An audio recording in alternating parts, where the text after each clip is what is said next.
Hello दोस्तों, कैसा पढ़ रहे हैं आप। मैं राजेश अग्रवाल पन्ना कंपटीशन क्लासेस में एक बार फिर से आपका स्वागत करता हूं लेक्चर नंबर 52 के साथ, जो कि विपणन प्रबंधन या मार्केटिंग मैनेजमेंट का पार्ट 6 अंतिम लेक्चर है ये विपणन प्रबंधन का।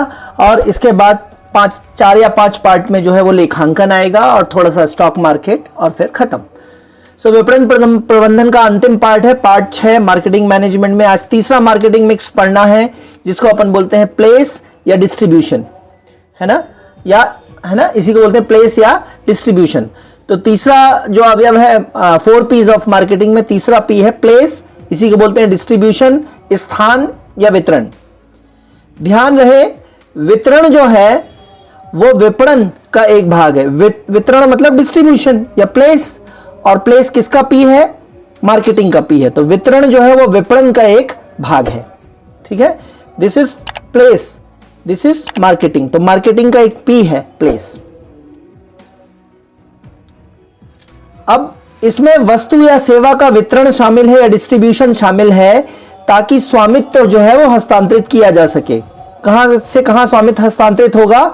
विक्रेता से क्रेता की ओर। सही मात्रा में, सही समय पर, सही स्थान पर, सही समय पर उत्पाद ग्राहक तक पहुंचाना ही क्या कहलाता है? वितरण। सही मात्रा में, सही स्थान में, सही समय पर, ठीक है, सही स्थिति में उत्पाद ग्राहक तक पहुंचाना क्या कहलाता है? वितरण कहलाता है। इसे भौतिक वितरण भी कहते हैं या फिजिकल डिस्ट्रीब्यूशन भी कहते हैं। इसमें परिवहन या ट्रांसपोर्टेशन, भंडारण या स्टोरेज, माल का रखरखाव या मेंटेनेंस, आदेश का प्रसंस्करण या ऑर्डर प्रोसेसिंग। आदेश का प्रसंस्करण मतलब ऑर्डर प्रोसेस करना, कच्चे माल का, तैयार माल का ऑर्डर जो है वो प्रोसेस करना। स्कंद नियंत्रण मतलब इन्वेंट्री कंट्रोल। इन्वेंट्री क्या होता है? स्टॉक होता है। तो स्टॉक कितना रखना है, कितना निकालना है, पुराना स्टॉक पहले निकालना है, नया स्टॉक है ना, नया स्टॉक नीचे की तरफ रखना है, पुराना स्टॉक ऊपर की तरफ कर लेना है ताकि इसको पहले निकाला जा सके। तो ये इन्वेंट्री कंट्रोल कहलाता है। ठीक है, तो प्लेस में क्या क्या शामिल है? डिस्ट्रीब्यूशन में परिवहन, भंडारण, माल का रखरखाव, आदेश ऑर्डर प्रोसेसिंग और स्कंद नियंत्रण। ये सारे किसके भाग हैं? प्रश्न के रूप में आ सकता है। सारे के सारे भाग किसके हैं जी? प्लेस या डिस्ट्रीब्यूशन के। Note, buffer stock. Buffer stock क्या होता है? स्टॉक की वह न्यूनतम सीमा, चाहे कच्चा माल हो चाहे तैयार माल हो, स्टॉक की वह न्यूनतम सीमा जिसके उस सीमा पर पहुंचने के बाद, जिसके आने पर और माल या कच्चा माल खरीदने का ऑर्डर प्रोसेस किया जाता है। क्योंकि हमें मालूम है कि ऑर्डर को आने में, घर तक पहुंचने में 7 दिन का समय लगेगा। इसमें क्लासिकल एग्जांपल है घर में आटे का, है ना।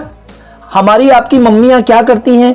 जैसे घर में आटा जो है वो 6-7 दिन 8 दिन का बचता है, तो वो 7-8 दिन पहले से चिल्लाना शुरू कर देती हैं कि घर में आटा नहीं है, आटा ले आओ, गेहूं पिसवा लाओ। ये सारे करके 7-8 दिन पहले से चिल्लाने लगती हैं, क्योंकि उन्हें मालूम है कि घर के जो मर्द हैं वो किसी भी बात को 6-7 दिन में पूरा कर ही लेंगे। तो ऑर्डर जो है वो 6-7 दिन में आपके घर तक पहुंच ही जाएगा। ठीक है, तो इसको बोलते हैं बफर स्टॉक, है ना। वह न्यूनतम स्टॉक जब मां चिल्लाने लगती है कि अब आटा आना है ना, तो उसको बोलते हैं बफर स्टॉक, है ना। बफर स्टॉक का एक एग्जांपल क्या है? आपके पर्स में अंदर की तरफ आप एक हमेशा 500 का नोट या 2000 का नोट छुपा के रखते हैं कि कभी पैसे एकदम पर्स में खत्म हो गए तो अंदर वाली जेब में एक 2000 का नोट पड़ा है, वो आपका बफर स्टॉक है। Getting my point? अब बात करेंगे इसी में एक टॉपिक की, वितरण प्रणाली के प्रकार या टाइप्स ऑफ डिस्ट्रीब्यूशन सिस्टम। तो इन्हें डिस्ट्रीब्यूशन चैनल्स भी कहते हैं। यदि कंपनी या निर्माता जो होता है सीधे ही ग्राहक को, कंपनी या निर्माता या मैन्युफैक्चरर जो होता है वो सीधे ग्राहक को माल बेचता है, किस किस के द्वारा? कंपनी की सेल्स फोर्स के द्वारा, इंटरनेट के द्वारा, कंपनी के आउटलेट के द्वारा, वेंडिंग मशीन के द्वारा आदि। ठीक है, जैसे मैं आपको पीडीएफ डायरेक्ट इंटरनेट से प्रदान कर रहा हूं, तो मैं कौन हो गया? निर्माता, और आप कौन हो गए? खरीदार। ठीक है, तो कंपनी सीधे ही ग्राहक को अपनी सेल्स फोर्स के द्वारा, कंपनी की डायरेक्ट सेल्स फोर्स होती है, इंटरनेट के द्वारा, कंपनी के खुद के आउटलेट खुले रहते हैं, खुद के शोरूम्स होते हैं, कंपनी की वेंडिंग मशीन होती है, पैसे डालिए और उसमें से तुरंत चीजें बाहर आ जाएंगी। ठीक है, तो वेंडिंग मशीन होती है आदि के जैसे एटीएम मशीन क्या है? वेंडिंग मशीन है। आदि के माध्यम से उत्पाद बेचे कौन? निर्माता। तो वह कौन सी प्रणाली कहलाती है? प्रत्यक्ष वितरण प्रणाली या डायरेक्ट डिस्ट्रीब्यूशन सिस्टम या डायरेक्ट डिस्ट्रीब्यूशन चैनल कहलाता है। इसमें कंपनी डायरेक्ट किसके पास पहुंचती है? अपने ग्राहकों के पास पहुंचती है, यह कहलाता है प्रत्यक्ष। जैसे आजकल सुपर बाजारों को कंपनी सीधे प्रोडक्ट देती है, आपने देखा होगा रिलायंस फ्रेश है, ऑन डोर है ना, विशाल मार्ट है, ये सब सुपर बाजार हैं। तो सुपर बाजारों को कंपनी सीधे, मैन्युफैक्चरर सीधे देता है माल और बहुत कमीशन पर माल देता है, तो वो लोकल दुकानदारों के मुकाबले बहुत सस्ता माल देते हैं और लोकल दुकानदारों की दुकानदारी इससे चौपट हो रही है। ठीक है, क्योंकि लोकल दुकानदारों पे तो कई चैनलों से होकर माल पहुंचता है, सबका थोड़ा थोड़ा फायदा जुड़ा होता है, लेकिन यहाँ कंपनी से डायरेक्ट ये माल खरीदते हैं और बहुत बड़ी स्केल में खरीदते हैं, तो इकोनॉमीज ऑफ स्केल भी मिल जाता है। कमेंट करिए इकोनॉमीज ऑफ स्केल का मतलब क्या होता है ना। तो कंपनी डायरेक्ट सुपर बाजार को बेचेगी तो एक ऐसी प्रणाली कहला जाएगी प्रत्यक्ष वितरण प्रणाली। कंपनी डायरेक्ट ग्राहक के पास जाए, सुपर बाजार है यहाँ ग्राहक, तो इसको बोलेंगे जीरो लेवल डिस्ट्रीब्यूशन चैनल, क्योंकि कंपनी और ग्राहक के बीच कोई भी नहीं आ रहा है। तो ये कैसा हो गया? यहां से प्रश्न आएगा ही आएगा। जीरो लेवल, कोई भी नहीं है, तो जीरो लेवल डिस्ट्रीब्यूशन चैनल कैसा चैनल है? प्रत्यक्ष वितरण प्रणाली है। अब इसी में अप्रत्यक्ष वितरण प्रणाली क्या हो जाती है? तो अप्रत्यक्ष वितरण प्रणाली में देखिए कि कंपनी या निर्माता या मैन्युफैक्चरर जो होता है वो माल भेजता है कैरी एंड फॉरवर्ड एजेंट को, C&F एजेंट, कई बार आप इसको डिपो बोलते हैं। डिपो से माल आ रहा है, तो डिपो मतलब कंपनी के ठीक नीचे का बहुत बड़ा सेंटर जहां पे बहुत बड़ी मात्रा में माल होता है। फिर C&F से कहां पे माल आता है? डीलर या होलसेलर, डीलर और होलसेलर के पास, डीलर के पास आता है, डीलर के पास से होलसेलर के पास आता है, होलसेलर के बाद रिटेलर फुटकर विक्रेता पे माल आता है, फुटकर विक्रेता के बाद ग्राहक आता है। और कई मामलों में ग्राहक और उपभोक्ता अलग अलग होते हैं, कई मामलों में ग्राहक ही उपभोक्ता होता है, तो उपभोक्ता तक माल ऐसे पहुंचता है। तो अब इसमें देखिए जीरो लेवल देख चुके हैं अपन, यहाँ पे जीरो लेवल। अब अपन देखेंगे लेवल 1 क्या होता है? कंपनी और डीलर के बीच में एक ही चैनल है, एक ही बॉडी है, तो ये हो गया लेवल 1। कंपनी और होलसेलर के बीच 2 बॉडीज हैं, तो ये हो गया लेवल 2। ठीक है, कंपनी और रिटेलर के बीच 1 2 3 चैनल है, तो ये चैनल 3 या लेवल 3। समझ में आया आपको? Zero level, level 1, level 2, level 3 क्या होते हैं, तो इसको समझिएगा आप अच्छे से।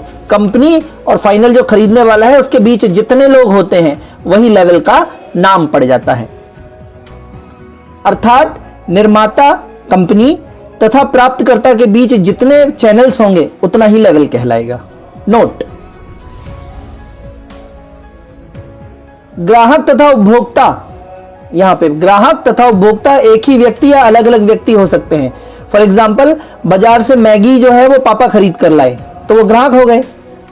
और खाया किसने? बच्चों ने खाया, तो बच्चे क्या हो गए? उपभोग करने वाले हो गए, उसको कंज्यूम करने वाले हो गए। तो कई केस में ग्राहक और उपभोक्ता अलग अलग होते हैं। तो मैगी पापा लाए, खाया किसने? बच्चों को। ग्राहक कौन हो गए? पापा। उपभोक्ता कौन हो गए? बच्चे।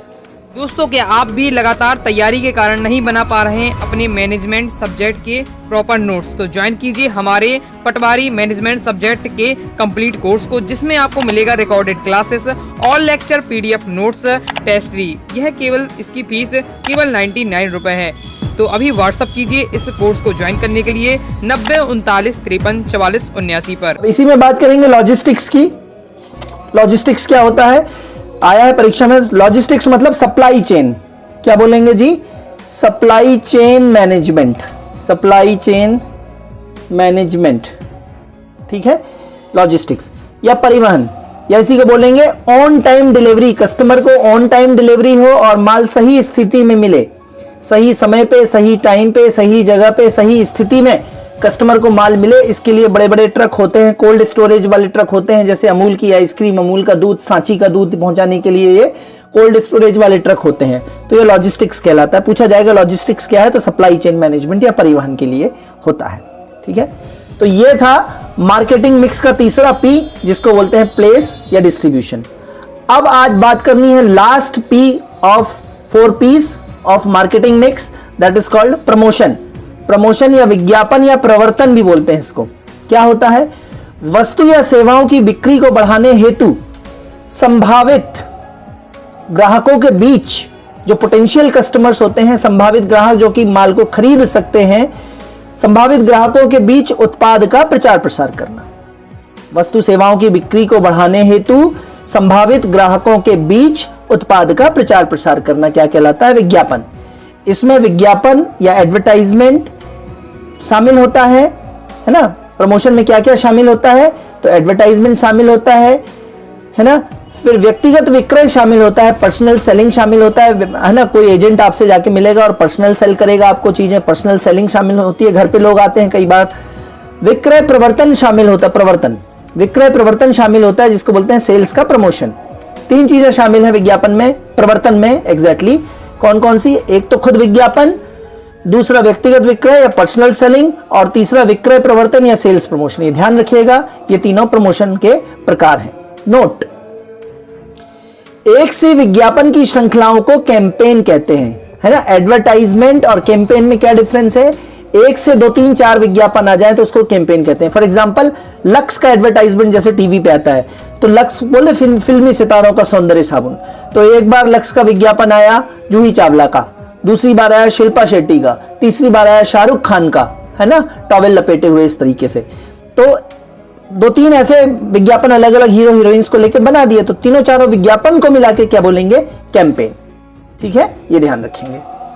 फिर विज्ञापन हेतु क्या किया जाता है, अखबार, media, poster, board, neon board, है ना, जो लाइट चमकते हैं रात को, नियॉन बोर्ड, बिल बोर्ड भी वही होते हैं जो चमकते हैं, पैम्फलेट बोलते हैं, पंपलेट नहीं होता, पैम्फलेट, मेला, प्रदर्शनी, सिनेमा हॉल में वीको टर्मरिक आयुर्वेदिक क्रीम आता है ना, तो सिनेमा हॉल में वही, है ना, और फ्री में सैंपल देते हैं आप चीजें। ध्वनि विस्तारक यंत्र होते हैं, माइक के द्वारा रिक्शे में माइक रख के और छोटे छोटे गांवों में कस्बों में प्रमोशन होता है, तो ये सारे विज्ञापन के तरीके हैं।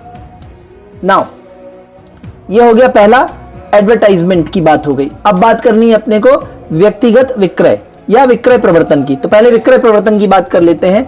विक्रय प्रवर्तन का मतलब है सेल्स प्रमोशन। सेल्स प्रमोशन हेतु छूट देना, प्रतियोगिता कराना, रोड शो कराना। रोड शो भी होता है ना, पता चला जैसे कोई कार बेचनी है तो उस कंपनी की सारे प्रकार की कारें जो है अच्छी सजा धजा के और बढ़िया टी शर्ट वी शर्ट पहना के और रोड शो करा दिया, है ना। आजकल नेता भी रोड शो करने लगे हैं, तो रोड शो कराना, शक्ति प्रदर्शन करते हैं इससे वो। स्टॉल लगवाना, लकी ड्रॉ करवाना, कैनोपी, रोड साइड कैनोपी, छतरी लगाए रहते हैं, छतरी के नीचे वाटर प्यूरिफायर रखे रहते हैं, यूरेका फोब्स वाले ऐसा करते हैं, कैनोपी लगाते हैं। जीरो फाइनेंस की सुविधा देना, ये सब क्या कहलाते हैं, सेल्स प्रमोशन के तरीके। ठीक है, आसान है सब। फिर इसके बाद व्यक्तिगत विक्रय या पर्सनल सेलिंग क्या कहलाता है, सेल्स प्रतिनिधि आता है आपके दरवाजे पे। सेल्स प्रतिनिधि सीधे तौर पर आपसे व्यक्तिगत जो मिलता है संभावित ग्राहक से मिलता है, इससे सेल्स जल्दी कन्वर्ट हो जाती है ना, क्योंकि वो आपकी हर एक क्वेश्चन को काटता चला जाता है। सेल्स की क्या डेफिनेशन है, ग्राहक जो क्वेश्चन पूछे उसको काटते चले जाइए और फाइनली उसके पास कोई क्वेश्चन नहीं रह पाएगा, तो फिर वो आपका प्रोडक्ट खरीद ही लेगा। ये होता है पर्सनल सेलिंग। ठीक है, एक यहाँ पे नोट है कि जो आपने देखा होगा कि मूल्य पड़े रहते हैं, कहीं किसी शोरूम में घुसे तो 99 रुपए, 199 रुपए, 499 रुपए, 999 रुपए, ये मूल्य रखना क्या कहलाता है, साइकोलॉजिकल प्राइसिंग। ये आपके दिमाग से खेलते हैं, मानसिक स्थिति से खेलते हैं, साइकोलॉजिकल प्राइसिंग कहलाते हैं इस तरीके के मूल्य रखना। लेक्चर्स की पीडीएफ चाहते हैं तो पीडीएफ के लिए इसी लेक्चर के मैं नीचे की तरफ लिंक में मोबाइल नंबर दिया है, उसमें व्हाट्सअप करेंगे, कॉल नहीं लगाएंगे, व्हाट्सअप करेंगे तो कुछ नॉमिनल चार्जेस पे आप पीडीएफ एक्सेस कर सकते हैं। लाइक सब्सक्राइब शेयर करते जाइए, आगे बढ़ते जाइए, पढ़ते जाइए और सफल होते जाइए। बात करते हैं प्रचार। प्रचार पब्लिसिटी एडवर्टाइजमेंट से कैसे अलग है। प्रचार या पब्लिसिटी यह गैर व्यक्तिगत विज्ञापन ही है, गैर व्यक्तिगत, नॉन पर्सनल एडवर्टाइजमेंट है ये पब्लिसिटी करना, लेकिन इसमें विज्ञापन की तरह भुगतान शामिल नहीं होता। दो चीजें हैं, पब्लिसिटी क्या होती है कि ये इंडिविजुअल विज्ञापन नहीं होता है, गैर व्यक्तिगत विज्ञापन एक ही व्यक्ति के लिए नहीं होता है, बहुत सारी मास पब्लिक के लिए होता है, बड़ी पब्लिक के लिए होता है। और विज्ञापन में अपन को पेमेंट करना पड़ता है, पेपर में अपन विज्ञापन देंगे तो उसके लिए अपन को भुगतान करना पड़ेगा। पब्लिसिटी में भुगतान की जरूरत नहीं होती। उत्पाद के संबंध में जन संचार माध्यमों में समाचार द्वारा प्रचार किया जाता है, और अखबार में यही चीज अगर जैसे इलेक्ट्रॉनिक मीडिया में आई तो समाचार के द्वारा आ गया जनसंचार माध्यमों में, और अखबार में यही चीज आई तो इसे बोलते हैं एडवर्टोरियल। आया है परीक्षा में, एडवर्टाइजमेंट प्लस एडिटोरियल, है ना। संपादकीय पेज होता है ना अखबार का, एडिटोरियल पेज होता है, तो एडिटोरियल प्लस एडवर्टाइजमेंट। एडिटोरियल या संपादकीय को इस तरीके से लिखा गया कि वो एडवर्टाइजमेंट जैसा लगे तो उसको बोलते हैं एडिटोरियल। ठीक है, तो ये पब्लिसिटी कहलाती है। अब बात करेंगे जनसंपर्क या पब्लिक रिलेशंस। एक उपक्रम या कंपनी के समस्त स्टेक होल्डर्स क्या होते हैं, कमेंट बॉक्स में बताइए। स्टेक होल्डर्स पहले पढ़ा चुका हूं। भागीदारों में से प्रभावी संश्लेषण करना ही जनसंपर्क कहलाता है। पब्लिक रिलेशंस क्या होती है? कंपनी की पूरी पब्लिक होती है स्टेक होल्डर्स। तो सारे स्टेक होल्डर्स जिनका कंपनी से सुख दुख सारा जुड़ा होता है, उनसे प्रभावी संप्रेषण करना ही क्या कहलाता है? पब्लिक रिलेशंस कहलाता है। मीडिया रिलेशंस भी होते हैं, जैसे मीडिया मैनेजमेंट करना। कंपनी में कुछ अच्छा हो गया तो उसको बहुत ज्यादा मीडिया में बढ़ा चढ़ा के बताना, कंपनी में कुछ खराब हो गया तो उसको दबा ले जाना, यह कहलाता है मीडिया मैनेजमेंट। खराब चीज को दबा ले मीडिया, अच्छी चीज को बहुत बढ़ा चढ़ा के बता दे, यही मीडिया मैनेजमेंट है। इसके लिए कंपनी से एक व्यक्ति होता है जिसको बोलते हैं कॉर्पोरेट कम्युनिकेटर, और कॉर्पोरेट कम्युनिकेटर जो करता है वो कॉर्पोरेट कम्युनिकेशन करता है। कॉर्पोरेट मतलब कंपनी जो संप्रेषण करती है। संस्था के बारे में या कोई घटना संस्था में होने पर संस्था की तरफ से अधिकृत व्यक्ति जो बयान देगा, कोई भी उठ के संस्था से नहीं बोलेगा, अधिकृत व्यक्ति जिसे बोलने का, मीडिया से बात करने का, एक एक शब्द छान के बोलने का सलीका हो, अधिकृत व्यक्ति जो बयान देगा उसको बोलेंगे कॉर्पोरेट कम्युनिकेटर। हर एक बड़ी कंपनी में कॉर्पोरेट कम्युनिकेटर होता है। सपोज कंपनी में मशीन में किसी का हाथ कट गया मजदूर का, तो अचानक मीडिया वाले आ जाएंगे तो संभालेगा वो अपनी बातों से। कंपनी में बढ़िया शेयर मार्केट में एकदम उछाल आ गया, कंपनी का इस साल का बहुत फायदा हो गया, उस सब की जानकारी कौन देगा? कंपनी का कॉर्पोरेट कम्युनिकेटर। और लास्ट टॉपिक है विपणन प्रबंध का उत्पाद का जीवन चक्र या प्रोडक्ट लाइफ साइकिल। कोई भी उत्पाद होता है उसका एक लाइफ साइकिल होता है। यदि किसी उत्पाद ने जन्म लिया है, किसी ब्रांड ने, बोलूं मैं, ब्रांड ने जन्म लिया है, तो उस ब्रांड को खत्म भी होना पड़ेगा। तो इसमें कितनी अवस्थाएं होती हैं? देखिए, ये साइकिल है। पहली होती है इंट्रोडक्शन, जब उत्पाद बाजार में आता है, फिर वो बिकना ज्यादा शुरू होता है तो ग्रोथ फेज आती है, फिर वो मैक्सिमम अपनी बिक्री पे जब होता है तो मैच्योरिटी फेज आती है, परिपक्व अवस्था आती है, और परिपक्व अवस्था के आने के बाद वो प्रोडक्ट बाजार में गिरने लगता है, बाजार में उसकी बिक्री कम होते होते, और वो प्रोडक्ट बाजार से हट जाता है। निरमा इसका क्लासिकल एग्जाम्पल है। ठीक है, अब निरमा बाजार में ज्यादा दिखता नहीं है। वॉशिंग पाउडर निरमा की बात कर रहा हूं मैं, हालांकि अब निरमा जो है वो प्रोडक्ट के रूप में जाने लगा है। तो ग्रोथ अवस्था में, ये ग्रोथ अवस्था है, तो ग्रोथ अवस्था में वस्तु की बिक्री तथा वस्तु के मूल्य आदि में वृद्धि देखी जाती है। इंट्रोडक्शन में उत्पाद बाजार में आता ही है। मैच्योरिटी या परिपक्व अवस्था में मूल्य निर्धारण सर्वाधिक कठिन होता है, क्योंकि परिपक्वता प्राप्त कर चुकी है आपका उत्पाद। तो मैच्योरिटी अवस्था में मूल्य निर्धारण सर्वाधिक कठिन होता है, क्योंकि वस्तु की बिक्री में तो लगातार वृद्धि होती जाती है, परंतु बिकने की दर कम होने लगती है। बिक्री तो लगातार बढ़ रही है, लेकिन बिक्री की वृद्धि जो है वो कम होती जाती है, क्योंकि बाजार में ऐसे में अनेक प्रतियोगी आ जाते हैं, आपके बहुत सारे कॉम्पिटिटर्स आ जाते हैं। मैच्योरिटी स्टेज में आपकी देखा देखी, आपकी कॉपी करके बहुत सारे लोग आ जाते हैं, तो मैच्योरिटी स्टेज में बिकने की दर कम होती जाती है। ध्यान रखिए। फॉल स्टेज या इसी को डाउनफॉल बोलते हैं, इसमें कंपनी के मूल्य या साख में कंपनी की गिरावट आती है, कंपनी की क्रेडिट में गिरावट आती है, कंपनी का उत्पाद बाजार में फेल होने की स्थिति में या बाजार से बाइंड अप करने की स्थिति पे आ जाता है, अपना बोरिया बिस्तर समेटने की स्थिति में आ जाता है।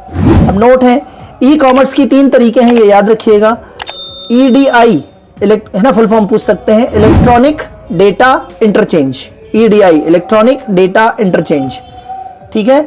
दूसरा है EFT electronic fund transfer, NEFT पढ़ा होगा आपने, नेशनल इलेक्ट्रॉनिक फंड ट्रांसफर, तो वही है EFT। और EBB electronic bulletin board, electronic bulletin board. इस तरीके से दोस्तों यहाँ पे विपणन प्रबंधन समाप्त होता है। अब कल से 4 से 5 भाग में आपका लेखांकन वाला पार्ट पड़ेगा, जो कि बिल्कुल अकाउंटिंग वाला पार्ट है। जो बच्चे आर्ट साइड के हैं और जो बच्चे साइंस साइड के हैं, उनके लिए वो बहुत ज्यादा उपयोगी लेक्चर होगा। सो लगभग 60 लेक्चर के अंदर तक अपन इसको, मैनेजमेंट को पूरा बाइंड अप करेंगे और 25 में से 25 की आपकी तैयारी को सुनिश्चित करेंगे। तब तक के लिए धन्यवाद, गुड बाय, बाय बाय।